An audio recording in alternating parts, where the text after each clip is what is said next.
선구자라는 말은 우리들에게 높은 이상과 꿈을 실천하는 지도자를 연상케 하는 말입니다.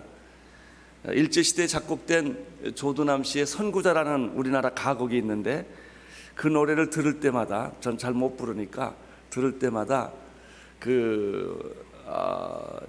정말 그 독립투사들의 의지, 기지, 그 나라 사랑을 느끼게 합니다. 가사를 좀 제가 적어봐 봤는데요. 일송정 푸른 소른 늙어 갔어도 한 줄기 해란강은 천년 두고 흐른다. 지난날 강가에서 말 날리던 선구자 지금은 어느 곳에 거친 꿈이 깊었나, 이런 겁니다. 지난날 강가에서 말 달리던 선구자, 2절은 이역한을 바라보며 활을 쏘던 선구자, 그 3절에 가보면 조국을 찾겠노라 맹세하던 선구자. 신약에 보면 이런 선구자가 한 사람이 또 나타납니다. 세례 요한입니다. 그는 예수 그리스도를 위한 선구자로 이 세상에 맨 처음 온 사람입니다. 세례 요한이 선택되고 난 이후부터 예수님의 제자가 선택이 됩니다. 그는 사람이 살지 않는, 사람이 살기를 싫어하는 광야의 거처를 두고 살았습니다. 그의 의상은 약대 토롯이요 허리에는 가죽띠를 띠고 살았습니다. 그의 음식은 메뚜기와 석청이었고, 자기를 찾아오는 사람들에게 좋은 메시지를 전하지 않았습니다. 인기 있는 메시지를 전하지 않았습니다. 회개하라고 하는 그런 듣기 싫은 얘기를 한 사람입니다. 그는 결국은 목이 잘려 죽었습니다. 고독하고 외로운, 인기가 없는 그런 사람이었습니다. 그러나 이 사람을 우리는 참 사랑하고 존경하고 그리워합니다. 이런 사람처럼 되고 싶다, 이런 생각을 합니다. 세례 요한에 대한 오해가 세간에는 많이 있었습니다. 첫째는 그가 위대한 설교자라고 하는 오해입니다. 사람들은 그 시대 세례 요한의 설교가 얼마나 충격적이고 강력하고 영향이 있었던지, 그 사람이 살기를 싫어하는, 사람이 없는 그 광야에 몰려들었습니다. 그 사람 설교 들으려고. 굉장한 설교가입니다. 바리새인과 사두개인들까지도 왔습니다. 사람들은 세례 요한을 가리켜 혹시 이 사람이 그리스도가 아닐까라고 착각할 정도였고, 구약에 그 하늘에 불을 내렸던 엘리야가 아닐까라고 생각할 정도로 위대한 설교가였습니다. 사람들은 그가 선지자일 것이다라고 말을 할 정도로 그는 영향력을 주는, 사람에게 깊은 충격을 주는 설교를 한 사람입니다. 그래서 그런 오해받는 것은 당연합니다. 세례 요한에 대한 또 하나의 오해가 있을 수 있는데, 그것은 그는 세례를 베푸는 사람이다라는 오해죠. 요단강에서 세례를 베풀었습니다. 그를 찾아온 사람들에게 회개를 외치고, 그리고 요단강에서 정말 세례를 베푸는 그런 선지자였습니다. 심지어 세례 요한은 예수님에게까지도 세례를 주지 않았습니까? 아주 인상적이죠. 그리고 세례 요한의 별명이 그냥 요한이 아니고 세례 요한이라고 하는 걸 보면 분명히 그는 세례 주기 위하여 세상에 온 사람이라고 하는 그런 오해를 받을 만합니다. 세 번째, 그 세례 요한에 대한 또 하나의 오해는 사회 정의를 부르짖는 그런 개혁가였다라고 하는 오해입니다. 이 말도 틀린 말은 아닙니다. 실제로 그 당시 권력의 정점에 있었던 헤롯 왕의 부도덕과 비리를 겁없이 생명을 내놓고 그는 정직하게 이야기한 사람입니다. 우리는 알면서도 말 못할 때가 얼마나 많습니까? 꿀 먹은 벙어리처럼 다들 우리는 살지 않습니까? 이게 틀린 줄 아는데, 이렇게 하면 안 되는 줄 아는데 그냥 지나가는 거죠. 세례 요한은 그러지 않았어요. 그는 정말 겁없이 외치다가 목이 칼에 잘려 은쟁반에 놓이는 그런 최후를 마친 사람입니다. 어느 시대의 인물보다 이런 의미에서 그는 정의감이 불탔고 특별히 사회 정의에 예민했던 사람입니다. 그래서 그런 오해를 받을 만합니다. 그러면 세례 요한의 삶을 우리가 이야기를 할 때 그가 정말 위대한 설교가였고 세례를 주시는 분이었고 사회 개혁가였음에도 불구하고 그의 삶이 그렇게 정의할 수 있느냐? 아닙니다. 그것은 그의 삶의 하나의 현상일 뿐이지 그것을 위해서 온 게 아니에요. 설교하러 온 것도 아니고 세례 주기 위해서 온 것도 아니고, 그는 사회를 개혁하고 부정과 부패를 척결하기 위해서 세상에 생명을 걸고 산 사람이 아니었다는 것이죠. 그러면 세례 요한의 삶의 목적은 뭐냐? 삶의 본질은 무엇인가? 그의 인생의 사명은 무엇인가? 그런 게 아닙니다. 오직 하나예요. 예수 그리스도를 증언하는 것입니다.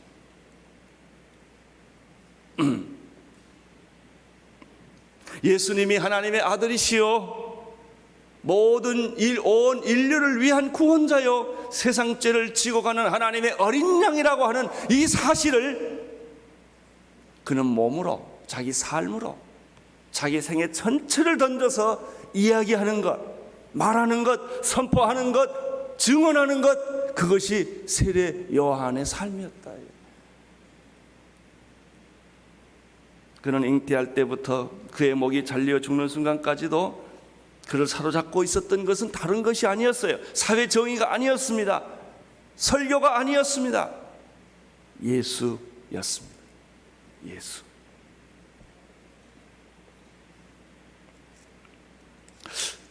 저는요, 이 말이 굉장히 사실은 제가 설교 준비하다가 이 말을 묵상하다 제 자신에게 충격이 왔어요. 왜냐하면 저는 성직자거든요. 온누리교회 목사거든요. 그러니까 당연히 예수를 위해 사는 사람이 아니겠습니까? 제가 온누리교회 목사라는 건 확실합니다. 확실하죠? 설교자라는 것도 확실합니다. 그런데 내 삶에 예수만이 있는가라고 물으면 난 자신 없어. 난 다른 걸 생각 많이 하거든요. 선교사라고 속지 마십시오. 목사라고 속지 마십시오. 그거하고 달라요. 내 주변에 정말 훌륭하고 존경받을 만한 분들이 참 많습니다. 예수 잘 믿는 분들 참 많습니다.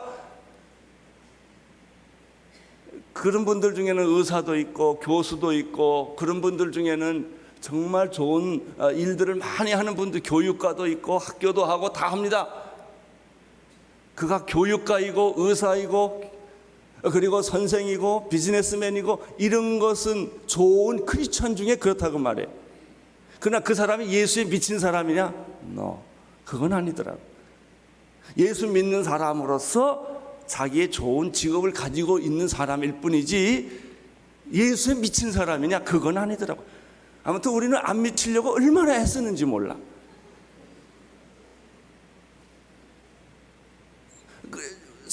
우리는 얼마나 지혜롭게 살려고 하는지 몰라요. 모든 사람 다 좋게, 모든 사람들이 다 볼 때 이 사람은 괜찮은 사람이다. 그런데 예수도 잘 믿는다. 그저 요 정도 수준에서 자기 삶을 정리하고 사는 거예요. 그 이상 금을 넘어가지 않으려고 해요. 그 차이예요. 제가 오늘 이 아침에 세례 요한을 통해서 내 자신이 은혜 받고 여러분과 함께 은혜 나고 싶었던 부분이 이 부분입니다. 과연 우리는 예수에 미친 사람인가요?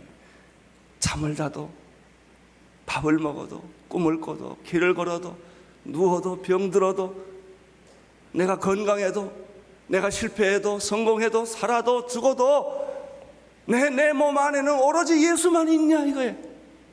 그건 아니다는 거예요. 일주일에 한 번 정도 교회 오고, 좀 더 오는 사람은 일주일에 몇 번 교회 오고, 그저 그런 것뿐이지 내 안에 예수가 정말 있냐? 이거는 아니더라는 거예요.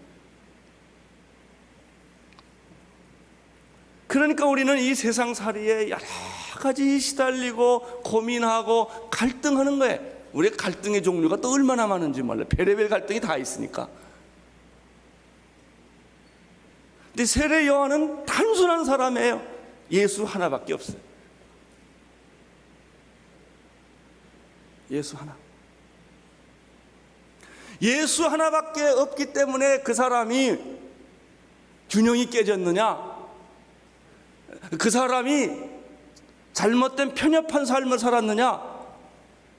그 사람이 영향력 없는 삶을 살았느냐? 그게 아니란 말이죠. 오늘 이 아침에 내 입을 통해서 이 사람 얘기를 또 하고 있는 거예요. 너무나 그것이 위대하고 값지고 그리고 의미가 있기 때문에.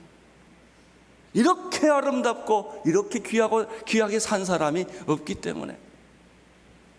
선교사도 그렇습니다. 정말 예수 한 사람, 그분을 위해서 문둥병사에 들어가고 남이 가지 않는 곳에 가고 남이 알아주지 않는 곳에 가고 자기 인생 전체를 다 투자해서 그분의 이름 하나를 전하기 위하여, 그분의 마음을 전하기 위하여 자기 생애 전체를, 가족까지 다 포기한, 결혼까지 다 포기한 이런 사람들이 있어요.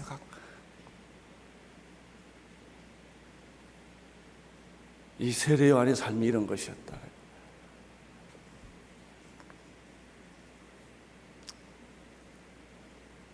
세례 요한에게서 발견한 것은 예수뿐이었다. 예수였다.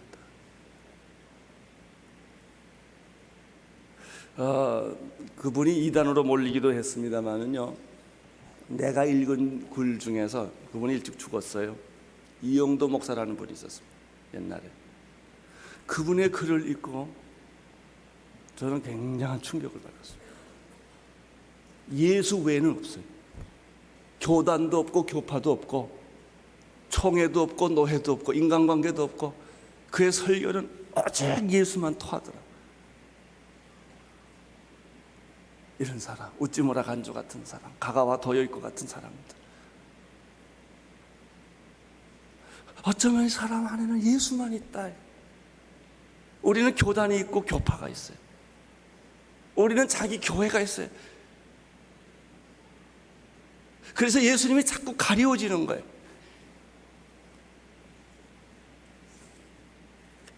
하나만 생각하는 사람은 어떤 의미에서 미친 사람이라고 그러죠. 우리 주변에 사랑에 미친 사람이 있어요. 그 한 사람만 사랑하는 거예요. 스토킹 하듯이. 그래도요, 미친 사람인데 그래도 좀 사랑에 미친 사람은 좀 예뻐요. 그래도 우리가 그렇게 못 살아서 그런지 사랑에 미친 영화 같은 거나 소설 같은 거 보면 밤새도록 읽잖아요. 너무 좋아가지고. 어떤 사람은 사업에 미친 사람이 있어요. 그죠? 새벽에 눈 뜨자부터 잠잘 때까지 오직 돈 버는 데만 집중하시는 분들이 계세요. 예술이나 학문에 미친 사람도 있어요. 참 정치에 미치신 분들은 못 말려요. 또 마약이나 폭력이나 섹스에 미친 사람들도 우리 주변에 많습니다. 무엇에 미쳤느냐가 그 사람을 결정합니다. 저는 세례 요한을 가만 보면 어떤 면에서 균형이 깨진 사람이에요. 예수에 미친 사람.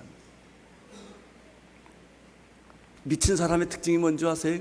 겁이 없고 두려움이 없다는 거예요. 무서운 게 없습니다. 미친 사람의 특징이 뭔지 아세요? 하다가 그만두는 법이 없어요. 끝까지 합니다. 이 스토킹이 참 무섭더라고요. 끝까지 보더라고요. 포기하지 않습니다. 미친 사람의 특징은요, 손해보고 희생하는 것을 기뻐합니다. 순교한 사람이 제정신입니까? 적당히 타협하고 목숨을 건지지 왜 순교합니까? 한 가지에 미쳐서 그래요. 왜 우리는 그를 존경합니까? 한 가지에 미쳤기 때문에. 자기의 직업, 자기의 재산, 자기의 지위, 자기가 계산한 미래, 이런 것들을 가차없이 버리는 거예요. 그런 건 중요하지 않다. 내가 평생 쌓아온 명예 순식간에 다 버려. 그 하나를 위해서. 이런 용기, 이런 결단, 이런 순수성, 이런 믿음, 이거예요. 우리는 그렇게 못 살지만 그렇게 사는 사람을 부러워하고 존경합니다.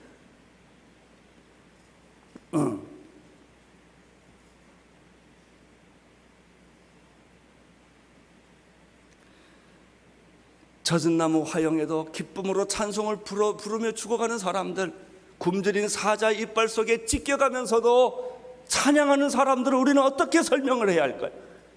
톱으로 썰고 히브리서 나오는 것처럼 그런 모욕과 그런 수모를 겪으면서도 오직 예수를 얘기하는 사람들을 우리는 어떻게 설명할까요?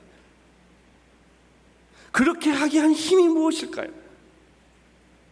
만약에 우리에게 그런 용기와 힘이 우리에게 있다면 이 세상이 두려울 것이 무엇이 있겠습니까? 우리는 세례 요한에서 이 사람이 예수에 미치는, 예수의 증인이 된 세 가지 특징을 발견합니다. 첫째, 19절입니다. 19절에서 우리는 요한의 그 독특한 예수에 정말 미친, 예수만이 자기 삶의 전부가 되는 그 이유를 첫째 발견합니다. 19절을 보십시오. 시작. 제사장들과 레위인들을 요한에 보내어 내가 누구냐 물을 때 요한의 증거가 이러하니라. 사람들은 물었습니다. 내가 누구냐? 첫 번째 요한에서 발견하는 것은 이거예요. 내가 누구냐라고 말할 때 그것을 정확하게 이야기할 수 있으면 내 삶에 예수를 위한 삶의 시작이 된다는 것입니다. 사람들은 물었어요. 너무 엄청난 기적을, 영향력을, 사회 변화를 일으키기 때문에 사람들은 당신이 누구요? 정체성의 문제입니다. 당신이 누구요? Who are you? 여러분 누굽니까? 당신은 누굽니까? 뭐 하는 사람입니까? 당신 명함은 무엇입니까? 당신의 직업은 무엇입니까? 당신은 무엇을 하다가, 어디서 태어나서 무엇을 하다가 앞으로 죽으면 어디로 갈 겁니까? 여러분, 이 문제에 대한 해답이 있어야 된다는 거죠. 이 문제에 대한 확신이 있어야 된다는 거예요. 내 삶에 대한 대답이 있어야 된다는 것이죠. 자기 삶에 대한 대답이 없는 사람이 무엇을 할 수 있겠습니까? 목적이 있어야 가지요. 목적 없이 가는 걸 가리켜 방황이라고 그래요. 열심히 가는 사람은 열심히 방황하는 사람이에요. 그것뿐이에요. 세례 요한이 이렇게 대답합니다. 20절을 보십시오. 시작. 요한이 말하고 드러내어 말하고 숨기지 아니하니, 드러내어 하는 말이 나는 그리스도가 아니라 한데, 세례 요한에서 발견하는 첫 번째 메시지, 당신이 누구요? 라고 말할 때 나는 이러이러한 사람이 아닙니다 라고 분명히 말했다고 하는 점입니다. 나는 누가 아니요? 그리스도가 아닙니다. 이 말은 무슨 뜻일까요? 거짓된, 자기 과장된, 자기 환상에 빠진, 자기 사람들이 기대하는 자기를 거부하는 거예요. 우리의 위기는 뭐냐면 사람들이 나를 훌륭한 사람, 인기 있는 사람, 스타로, 사장으로, 교수로 많은 이름을 불러주는데 그 이름을 부를 때마다 노를 못하는 데 문제가 있는 거예요. 그걸 받아들인 거예요. 교수님이죠? 예, 그렇다 이거예요. 사장님이시죠? 예. 장관이시죠? 예. 그래서 또 옛날 장관 한 것까지 다 현재까지 다 빌려서 쓰지 않습니까? 대통령이죠? 예.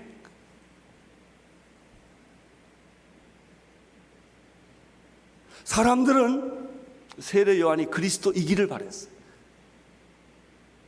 사람들이 그를 예수일 거다, 예수가 되기를 바란다, 예수가 되어주기를 바란다라고 하는 그런 기대와 환상을 예수님 그 세례 요한에게 다 줬다고요. 근데 세례 요한의 제 일성이 뭐예요? No! 나는 그런 사람 아니다 이거예요. No. 여러분, 우리의 삶의 위기는 뭐냐면 노라는 말을 못하기 때문에, 그것을 적당히 받아들이기 때문에, 사람들의 기대와 생각과 적당히 타협하기 때문에 나는 이것이 아닙니다 라고 말을 안 하기 때문에 혼돈이 오고 갈등이 오고 섭섭함이 오고 괴로움이 오는 것입니다. 세례 요한에게서 오늘 배울 게 뭐냐면 나는 그리스도가 아닙니다 라고 선언했다는 점이에요. 요즘은 뭐 노라고 하기는커녕요, 요즘 베스트셀러가 그런 데지 않습니까? 출판사가 베스트셀러 만들려면 책을 책방에 다 뿌리고 말이죠, 집중적으로 그 출판사 가서 그 책을 다 사는 거예요. 그래가지고 베스트셀러를 일단 만들어 놓는 거예요. 그게 베스트셀러 제조기에 다 그렇게 하잖아요. 정말 사람들이 책을 사는 게 아니라 출판사에서 가서 사람 시켜가지고 책을 다 사들이는 거예요. 그래가지고 베스트셀러 넘버 1을 만들어 놓는 거예요. 이 사람들은 또 거기에 속아서 진짜 베스트셀러인 줄 알고 또 다 가 사본다는 거죠. 그렇게 스타는 만들어지는 거예요. 베스트셀러는 그렇게 만들어지는 거예요. 정치는 그렇게 만들어지는 거예요. 여론은 그렇게 만들어지는 거예요. 그리고 또 거기에 앉아서 그렇다고 말해요. 이게 여기에 대해서 세례 요한이 뭐라고 말했어요? No! 아니다 이거 아니다. No. 나는 오늘 여러분들이 자기가 아닌 것에 대해서 노라고 말하는 용기가 있게 되기를 축원합니다. 그래야만 예수를 위해 살아요. 모든 기득권, 모든 명예, 모든 조작에 대해서 노를 하는 거예요. 사람들의 잘못된 기대에 대해서도 노라고 말하는 것입니다.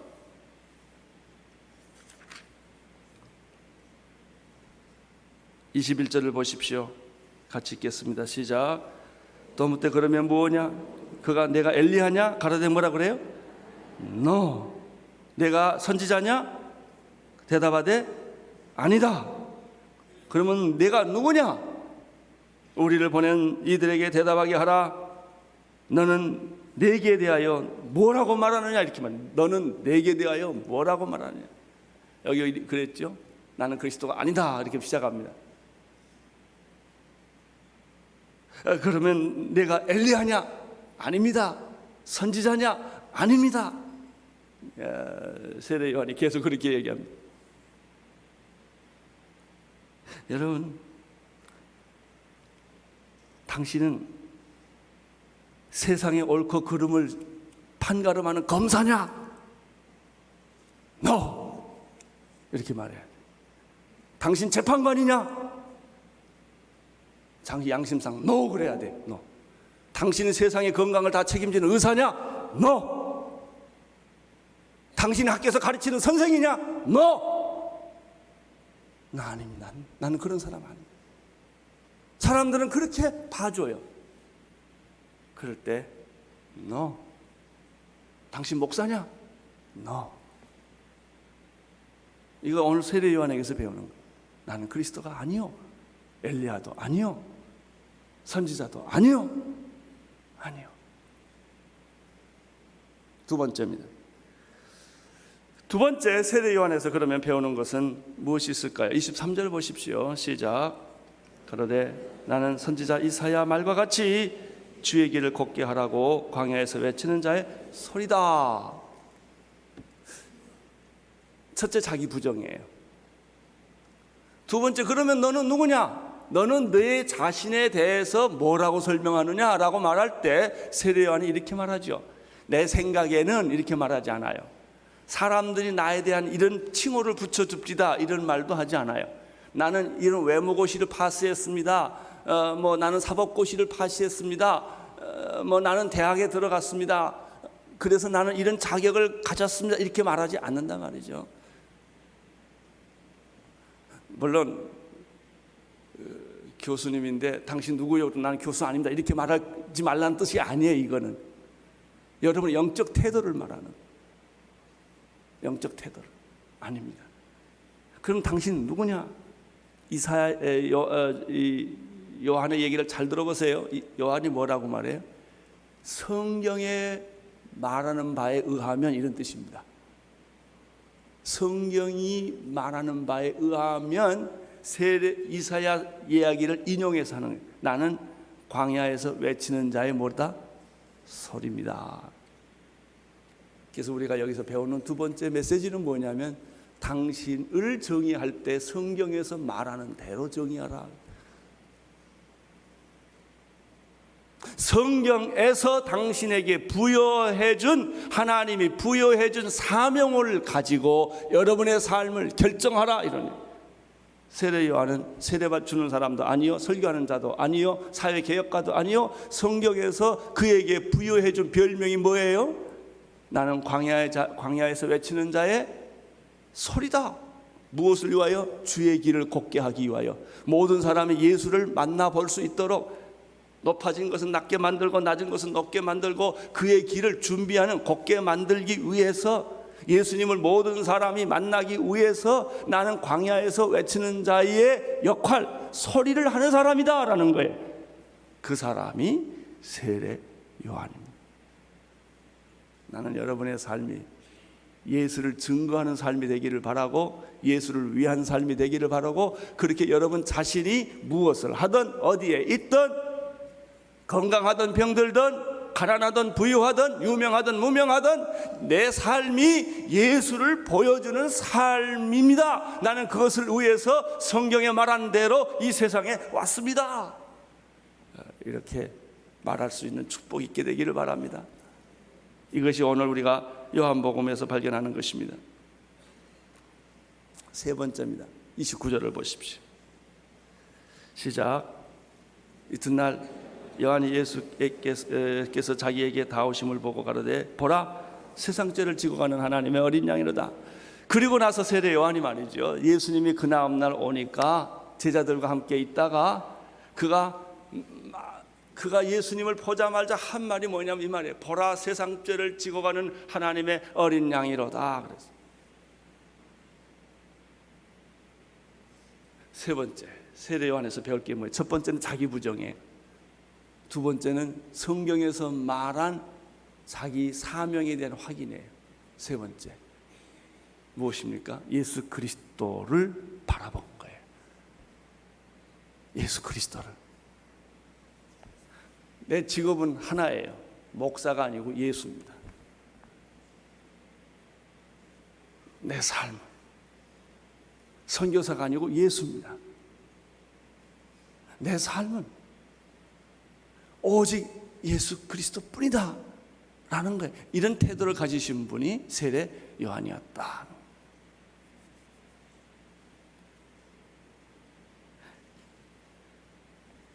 30절에 보면 세례 요한이 이렇게 말합니다. 그분은 나보다 앞선 분이었다 라고 말합니다. 내가 전에 말하기를 내 뒤에 오시는 이가 있는데 나보다 앞선 것은 그가 나보다 먼저 계심이라 한 것이 이 사람을 가리킵니다. 예수는 누군가? 32절에 보면은 성령이 비둘기처럼 임하시는 분이시다 라고 말합니다. 요한이 또 증거하여 가로되 내가 보매 성령이 비둘기같이 하늘에서 내려와서 그의 위에 머물러 있더라. 33절 하반절에 보면요, 예수님에 대해서 세례 요한은 또 이렇게 말합니다. 그가 성령 세례를 베푸는 분이시다. 성령이 내려서 누구에게든지 머무는 것을 보거든 그가 곧 성령으로 세례를 주시는 이인 줄을 알라 하셨기로. 요한이 본 예수의, 그는 세상 죄를 지고 가는 하나님의 어린 영이다. 나보다 먼저 계신 분이었다. 그분에게 성령이 임하신 분이었다. 그분이야말로 불로 성령의 세례를 베풀어 주시는 분이시다. 내가 이분을 위하여 이 세상에 왔다.